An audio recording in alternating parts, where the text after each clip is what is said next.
할렐루야. 예. 오늘 말씀 전도서 3장인데요. 기억이 좋으신 분들은 금방 기억날 겁니다. 올 초에 송경신 예배 때 본문이 바로 이 본문이었습니다. 다시 오늘 송년주일에 묵상하는데요. 한 해가 오가는 계절에 묵상하기 좋은 말씀이기 때문에 그렇습니다. 전도서는 1장 1절에 따르면 다윗의 아들 예루살렘의 왕 전도자가 썼다고 되어 있습니다. 솔로몬이죠. 솔로몬 한때 위대한 일을 하기 위해서 몸부림도 쳤고 꽤 많은 성과를 이루었던 사람입니다. 젊은 날 그것 때문에 굉장히 자부심이 있었고 심지어는 성공에 도취돼 가지고 하나님의 자리를 넘보기도 했던 그런 절대 권력자였습니다. 하지만 세월은 권력자로 해서 비껴가지를 않았습니다. 그도 결국 노인이 되었고 자신의 연약함을 직면해야만 했습니다. 나의 깊이 든 거죠. 그래 나에 대한 믿음이 좀 흔들리니까 연약해지니까 하나님을 신뢰하고 산다는 것이 무엇인지 인생의 진정한 보람과 의미가 무엇인지 그리고 어떻게 사는 게 정말 지혜로울까에 대한 어떤 깨달음이 조금씩 분명해지기 시작했습니다. 그래서 그의 지난 인생을 돌아보면서 반성하고 회개하고 또 성찰을 담은 책이 이 전도서입니다. 전도서는 연륜이 좀 쌓일수록 읽을 때마다 좀 새로워요. 한 여자 목사님이 계셨는데 그분이 그 할아버님이 계셨는데 돌아가시기 전에 오래도록 병석에 누워 계셨는데 병석에 누워 계시면서 이 초등학교 어린 학생이 학교에 돌아오면 꼭 불러서 야, 그 성경 좀 읽어달라. 전도서 한번 읽어봐. 이러시더래요. 그래서 전도서를 뜻도 모른 채 이 소녀가 여러 번 읽었다는 거예요. 나중에는 문제 학교 가서 사춘기 때랑 친구들이 자꾸 자기를 애늙은이라고 놀리더라는 거예요. 그래요. 제가 전도서를 많이 읽어서 그런 것 같다. 그런 얘기를 하는 걸 제가 들었는데 어쨌든 전도서는 인생이 녹익은 전도자가 쓴 그런 책입니다. 한 해 말미에 이렇게 묵상하게 적절한 책입니다. 한 해를 돌아보게 하고 반성케 하고 성찰하게 하고 또 자기 중심을 붙들게 하는 그런 성찰의 책이고 새해를 준비시키기에 아주 좋은 텍스트입니다. 메멘토 모리란 말을 여러분 들어보셨죠? 메멘토 모리 라틴어인데요. 네 죽음을 기억하라는 거죠. 죽음을 생각하라는 거죠. 메멘토. 고대 교회에서는 죽음을 자주 생각하는 것을 영적 생활의 중요한 요소로 생각을 했습니다. 근데 그때는 너무 이게 지나쳐가지고 계속 죽음만을 생각하느라 하나님이 인생에 부여하신 기쁨까지도 질식시키는 우도 있었지만 잘못도 있었지만 적어도 인생의 어느 지점에서는 죽음에 대해서 진지하게 생각해 보는 것이 중요해요. 그때가 연말연시입니다. 2023년이 끝나요. 그 새해가 시작된다. 이것이 모두에게 동일하게 다가오는 시간의 흐름이지 않습니까? 오늘 마지막 31일이잖아요. 31일. 언젠가 우리 모두의 인생에도 31일이 옵니다. 끝난다 그 말이에요. 명백한 사실입니다. 그걸 한번 생각해 보자는 거죠. 여러분 중세기에 작곡된 수많은 장엄 미사곡이 있습니다. 레퀴엠이라고 그러죠. 이 장엄 미사곡들은 실제로 장례식을 위해서 작곡된 것도 있지만 더 많은 것들은 죽음을 돌아보며 자신을 돌보게 하는 영적 도구로 작곡된 것들이 많습니다. 소위 메멘토 모리용, 죽음을 기억해 하는 음악이라고 할 수 있겠습니다. 그중에 제가 가사를 좀 일부를 소개하면 이런 내용들입니다. 인생을 짧고 빨리 끝이 난다. 죽음은 신속히 오고 아무도 차별하지 않는다. 모든 것을 파괴하는 죽음은 아무도 동정하지 않는다. 우리는 죽음을 향해 서둘러 가고 있다. 그러니 죄에 짓지 말고 살자. 가던 길에서 돌이켜 어린아이와 같아지고 너의 삶을 더 낫게 변화시키지 않으면 복된 하나님의 나라에 들어갈 수 없으리. 우리는 죽음을 향해 서둘러 가고 있다. 그러니 죄에 지치 말고 살자. 죄에 지치 말고 살자. 이게 장엄 미사곡에 많이 등장하는 가사예요. 팝송을 좀 잘 아시는 분들은 좀 아실지 모르겠습니다만 1965년도에 버즈라고 하는 그 팀이 그걸 히트시킨 턴턴턴이라는 노래가 있어요. 한번 음반 이미지 보여주세요. 오래된 음반인데요. 영화 포레스트 검프의 OST로 쓰여졌고요. 타임지도 이 노래를 광고용, 홍보용 음악으로 썼는데 유튜브에 쳐보시면 나오니까 한번 들어보세요. 턴턴턴 변화한다. 전도서 3장이 이 노래의 가사입니다. 흥미로운 곡이에요. 전도서는 오늘 말씀에서 때에 대한 묵상을 하는데 이렇게 시작해요. 범사에 기한이 있고 천하만사가 다 때가 있나니 모든 일에 다 때가 있다. 여기 전도서는 두 종류의 때를 표현하는데 하나는 기한이고 하나는 때예요. 우리 성경은 이렇게 기한과 때라고 말했는데 영어 성경은 보다 명료하게 번역해 주었습니다. 이렇게 되어 있습니다. Everything on earth has its own time and its own season. time과 season이에요. time과 season. time은 때를 말하는데 이전을 떠날 때가 되었다는 말 있지 않습니까? 그 안드레아 보첼리하고 사라 브라이트만이 이 노래 같이 불렀어요. Time to say goodbye 시작되지 않습니까? 이제는 헤어질 때가 되었다. 그 타임을 말하는 거죠. 그런 때. 다른 하나는 season. 요즘 세일 시즌. 야, 지금 크리스마스 시즌. 아직까지는 그래요? 이렇게 할 때 사용하는 시즌이에요. 무엇을 하기에 적당한 때를 말하는 겁니다. 타임과 시즌. 그런 다음 전도자는 서로 상반되는 행동을 14쌍으로 묶어놔야 합니다. 28번의 때가 나오는 거예요. 이것은 완전수 7 곱하기 4를 한 겁니다. 여기 전도자는 인생에서 일어날 수 있는 모든 때를 말하기 위해서 완전수 7배, 4배를 사용해서 때가 있다는 말을 반복하고 있는 겁니다. 이 반복하는 말을 들으면서 우리 이 전도자가 여기서 전하고자 했던 메시지를 짐작할 수 있어요.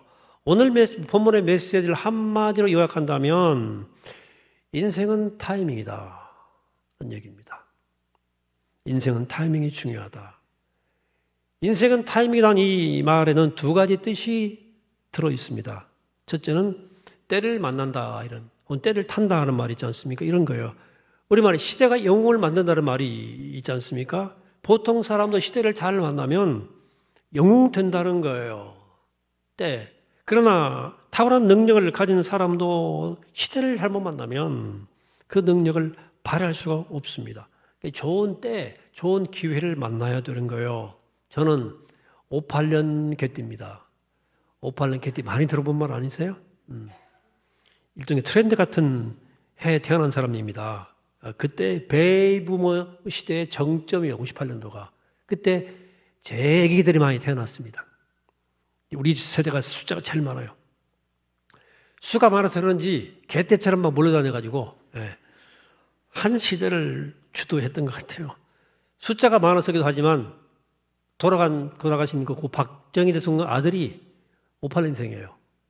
그래서 더 유명합니다. 그래서 서울 수도권은 그 해부터 고등학교 뺑뺑이 돌렸어요.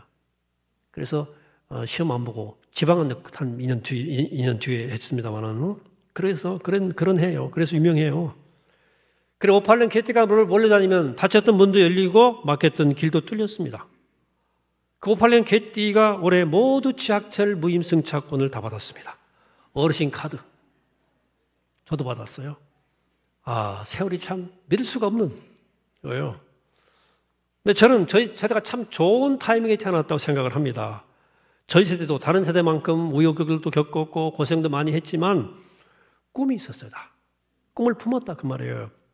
꿈을 향해서 대가를 지불하고 나면 어느 정도 보상들을 다 받았습니다. 꿈에 대해서. 인류 역사상 저희 세대처럼 전쟁을 한 번도 겪지 않고 일생을 산 사람들이 많지 않습니다. 그만큼 역사는 풍파가 많았어요. 근데 전쟁은 아직 한 번도 저희들은 경험하지 못했어요. 앞으로 어떻게 역사가 전개될지 모르지만 저는 그래도 참 좋은 시대에 태어났다. 이렇게 생각해요. 그러나 동시에 낀 세대이기도 합니다. 낀 세대. 가정적으로 위로는 부모, 연로하신 부모를 봉양할 책임들이 있었고 아래도 경제적으로 자립하지 못한 자녀들을 책임져야 하는 낀 세대였어요. 부모님들에게 말대꾸 한 번도 못하고 그냥 순종하며 살다가 부모 되어서 팍팍 큰 소리 좀 쳐야 되는데 이제는 애들 눈치 보며 살아야 하는 시대가 됐어요. 말 함부로 못합니다. 그래도 저는 제 세대가 참 복된 세대였다고 생각해요. 여러분 어떠세요? 여러분 나름의 이유로 여러분들의 인생이 내가 참 좋은 타이밍에 태어났다. 이렇게 생각하시고 감사하셨으면 좋겠습니다. 왜? 이건 차라리 우리 개개인이 어떻게 할 수 없는 일이거든요. 우리가 선택한 것이 아니고 선택당한 거예요. 그렇기 때문에 우린 그 타이밍에 대해 불평할 것이 아니고 주어진 그 타이밍을 내게 유익하게 만들어 가는 게 지혜예요. 여러분 태어나는 것도 그렇지만 죽는 것도 마찬가지입니다. 그것도 역시 우리가 결정할 수 있는 게 아니에요. 우리 대부분은 죽음을 선택할 수 있는 것이 아니고 죽음은 대부분입니다. 그저 주어지는 거예요.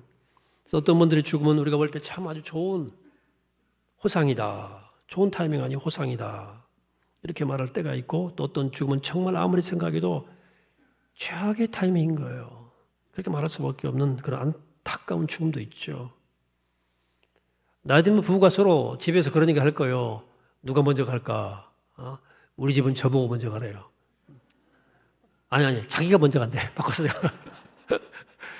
나중에 오래. 그러면서 걱정, 상님 밥도 못해서 어떡하나? 빨래는 어떻게 하지? 괜한 걱정하고 있어. 우리가 결정할 수 있는 게 아니에요. 우리가 결정할 수 있으면, 얼마나 좋겠어요. 누구도 그 때를 선택할 수는 없죠. 태어나고 죽는 것만 그렇지 않습니다. 어떤 사람은 잘한 것 별로 없는데도 좋은 기회를 만난 사람이 있고 아무리 노력해도 기회가 열리지 않는 사람도 있습니다. 여러분 오늘 이 자리에 오시기까지 여러분들의 노력으로만으로 되었다고 생각하십니까? 천만의 말씀.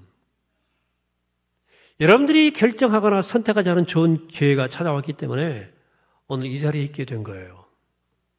반대로 여러분 중에 지금 매우 어려운 가운데 있다면 그것을 여러분 자신의 탓으로 돌리지 마시기 바랍니다. 아무리 한 개인이 애쓰고 힘써도 상황 때문에 어쩔 수 없는 경우가 얼마나 많습니까? 전쟁 때 태어났으니까. 이렇게 보면 좋은 타임을 얻는다는 것은 참 중요한 일이죠. 우리말로 때를 잘 만났다 이런 거죠. 안 믿는 사람은 운때가 좋다. 자신이 원하는 무언가를 얻을 만한 상황에 처해졌다는 거죠. 본인은 애쓴 것이 별로 없는데 일이 척척 풀리는 것, 좋은 때를 만난 거거든요. 요즘 젊은이들은 반대라고 그래요. 전심전력으로 노력을 하는데도 일이 안 풀린다는 거예요. 취직이 안 된다는 거예요. 그런 시대라는 거예요. 어쩌면 좋습니까? 옛날엔 대학만 나오면 취직됐잖아요. 자신의 노력보다는 내가 처한 시대의 상황이 내 인생에 더 큰 영향을 준다면 우린 그 타이밍에 대해서 어떻게 하면 좋겠습니까? 이런 생각이 막 오면 사람이 막 불안해지고 절박해집니다. 그 불안함과 절박함 때문에 미신들이 날뛰는 거예요. 사람들이 사주를 그렇게 보고 관상을 보는 거, 새해가 되면 토정비계를 보는 거, 신문에 오늘의 운세를 펼쳐서 막 오늘 난 무슨 일이 있는가를 막 미루 짐작해 보는 거, 점집 가서 뭐 타로하고 뭐 운세를 보고 이렇게 하는 거, 부적 사다 붙이는 거 모두 다 이런 불안감 때문입니다.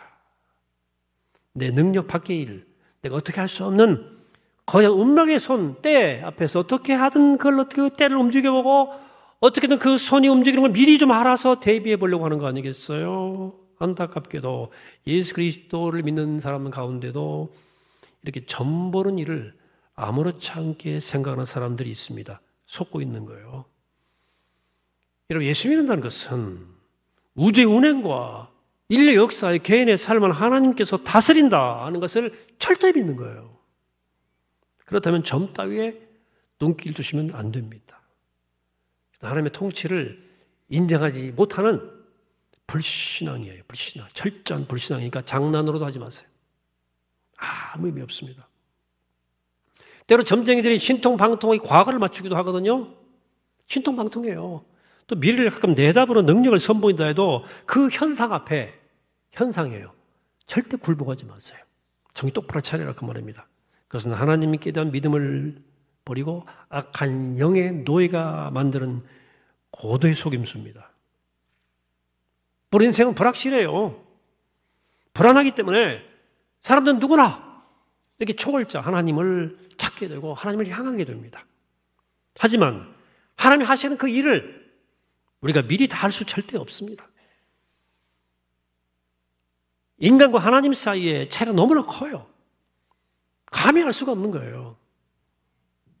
어린 자녀가 아버지의 생각을 다 알 수 없는 것처럼 하나님과 인간 사이의 격차가 너무나 커서 비교할 수 없이 크거든요. 그렇기 때문에 우리의 짧은 머리로 뭘 다 미래를 알아내려고 노력할 것이 아니라 미래를 다스리시고 또한 모든 것을 알맞게 가장 아름답게 때에 맞게 하시는 하나님의 손에 맡기고 살아갈 수밖에 없어요. 그분 안에 있는 한 우리에게 일어나는 모든 일은 때 잃은 일도 없고 때 늦은 일도 없다. 모두 제때에 가장 아름다운 일이 이루어진다. 그렇습니다. 주 안에 머물러 사는 사람들에게는 모든 때가 좋은 때이고 모든 일이 다 좋은 일입니다. 어려운 주문인데 뒤에 또 한번 설명을 드릴게요. 둘째로 인생은 타이밍이라고 한다고 말할 때 우리는 우리 자신이 선택하고 행동하는 시간을 가리키기도 해요. 이 말은 앞에 타이밍은 내가 어찌할 수 없는 시간대, 상황적 여건을 말하는 것이고 두 번째 타이밍은 내가 선택하고 결정해서 행동하는 것을 가리켜요.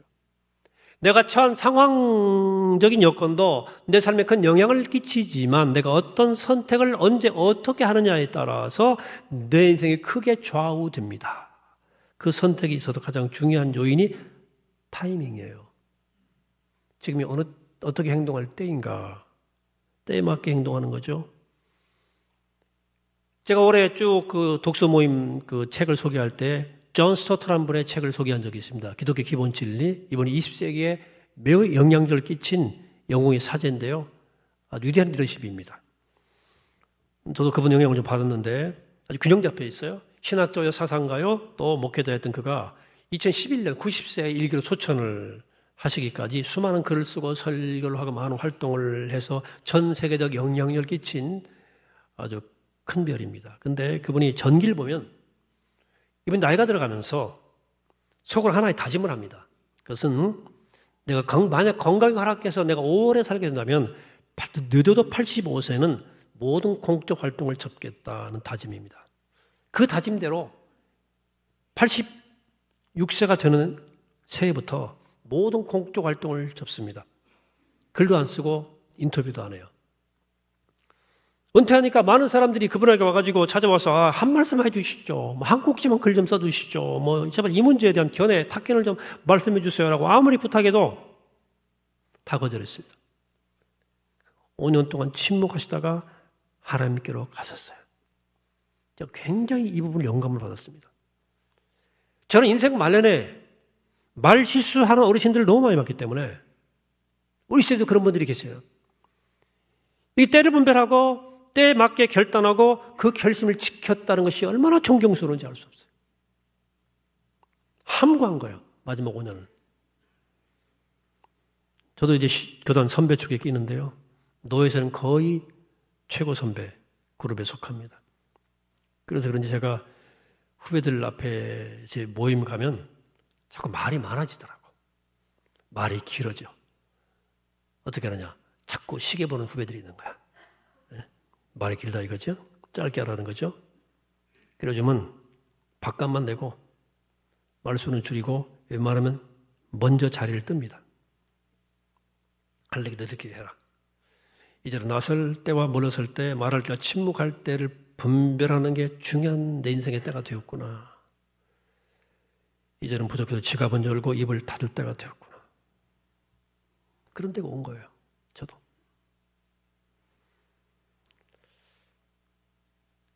이런 살면서 때를 분별하고 때에 맞게 행동하는 것이 참 어려운 일인데요.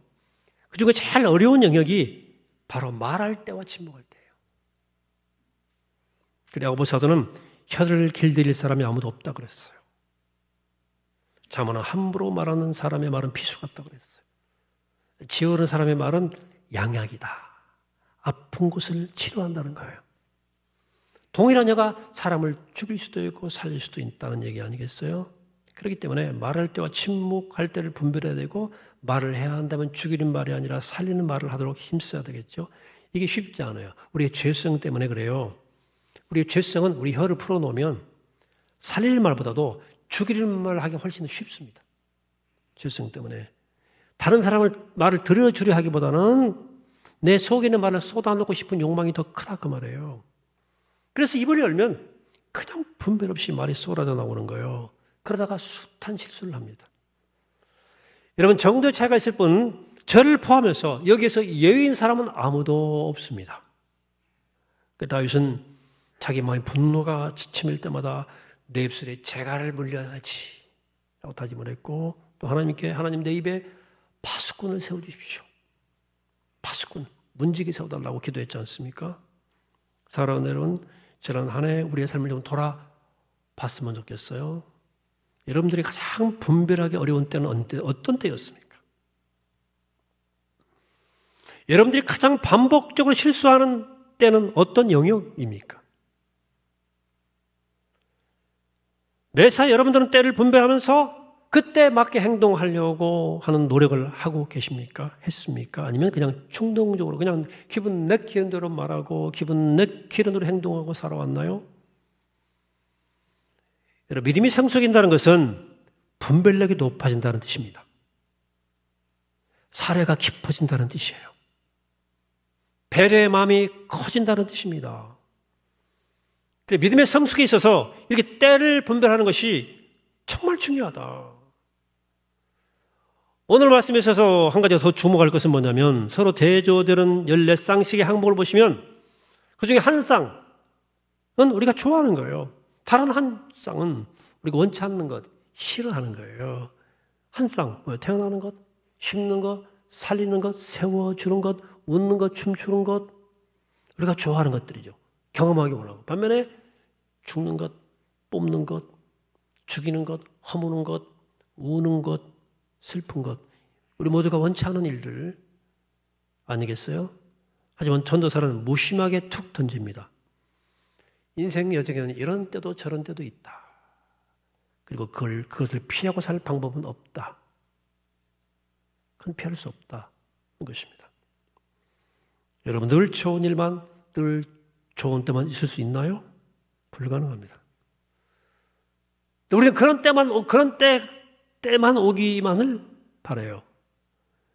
화창한 날 물론 좋죠. 늘 날씨가 화창하면 이 아름다운 대지는 머지않아 사막이 되어버리는 거예요. 비 오는 날도 있어야 되고 눈 오는 날도 어제처럼 눈도 와야 돼요. 추운 날도 있어야 되고요. 우리는 늘 웃기를 바라지만 늘 웃고만 다니면 사람들이 우리 보고 뭐라고 실성했다 그러지. 맨날 그래 봐요. 정신 나간 사람들인 거죠. 우려할 때도 있는 거예요. 하나님께서 인생을 그렇게 설계해 놓으셨기 때문입니다. 내가 아픈 것, 내 인생이 찢어지는 것, 허물어지는 것, 그것도 내 인생의 일부입니다. 그것을 받아들이고 그것에 맞추어서 살아가는 것이 아름다운 인생이다. 우리 교회 어르신들 여러분들이 돌아가셨어요. 그분들 가운데 젊을 때 정말 단단하고 강했던 분들이 많습니다. 근데 그분들이 나이 들어가시면서 공동적으로 제 앞에서 눈물을 보이시더라고요. 우셔요. 나이 들면 병들고 속상한 일이 참 많이 생기고 인생의 한계가 절절히 느껴지니까 저는 그런 모습이 참 아름답더라고요.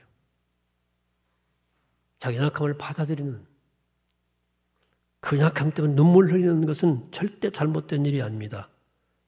하나님은 우리 인생 여정에 절대로 좋은 것만 주시지 않습니다. 늙어요. 여러분, 내 좋은 일만 일어나기를 바란 정말 나는 좋은 일만 있으면 좋겠다. 그러면 점쟁이한테 가서 알아보시기 바랍니다. 알아서 좋게 포장해 말해줄 거예요. 그런 하나님 앞에 나오는 분이라면 때로 아픈 것, 때로 실패하는 것, 때로 우는 것, 때로는 허물어지는 것, 그리고 때로 죽는 것을 잘 받아들여야 돼요. 당연스럽게. 정말 모든 것을 하나님께서 때에 맞게 허락하신다는 것을 받아들여야 되는 거예요. 그러므로 하나님 안에 머무는 사람에게는 모든 일이 좋은 일이고 모든 때가 좋은 때예요. 병드는 것, 늙어가는 것, 아픈 것, 우는 것, 죽는 것도 하나님 안에 있는 사람에게는 다 소중한 때다. 이게 오늘 말씀의 의미예요. 제가 지난 추수감사절 때 난수암으로 투병하다가 3남 1녀의 자식을 두고 먼저 돌아가신 한 어머니 유서를 소개해드린 적이 있죠. 기억을 더듬어 그래서 앞부분만 다시 언급해드리죠.